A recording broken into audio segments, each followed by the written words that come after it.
BRS పాలనలో Warangal, Pochampally, Gadwal textile పార్కులు నిర్లక్ష్యానికి గురయ్యాయని ఆరోపించారు మంత్రి తుమ్మల నాగేశ్వరరావు.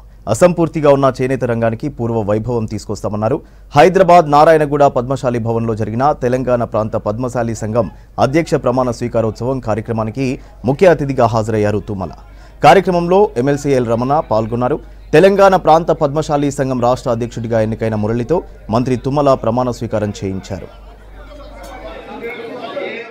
జాతిలో పుట్టినందుకు ఆ బాధ్యతను తీసుకొని నిర్విఘ్నంగా ఈ పెద్దలందరి సహకారంతో నువ్వు రాణించాలని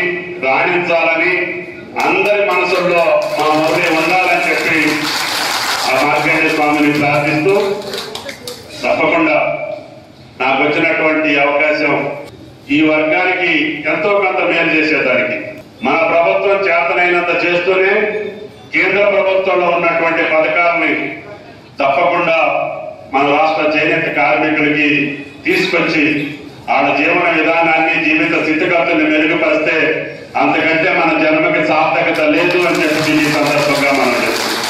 అధికార యంత్రాంగాన్ని కూడా కూర్చోబెట్టి ఇందులో ఏ అవకాశాలు ఉన్నాయో, ఏ రకంగా చేస్తే మనం ఆ జాతికి ఎంతైతే మేలు చేయగలుగుతామో తప్పకుండా చేసే బాధ్యతని మీ మనిషిగా నేను తీసుకుంటానని చెప్పుకోవడానికి ఈ సందర్భంగా మనం చేస్తున్నాం.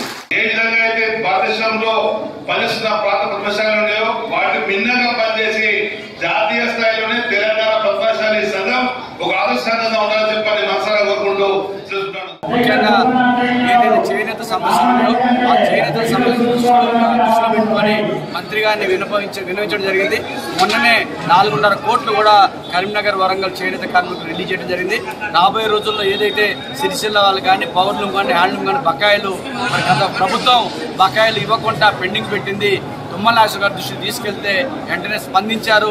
180 కోట్ల దాకా పవర్లూమ్ వాళ్ళకి బకాయిలు ఉన్నాయి, వాటిని కూడా రిలీజ్ చేయాలి.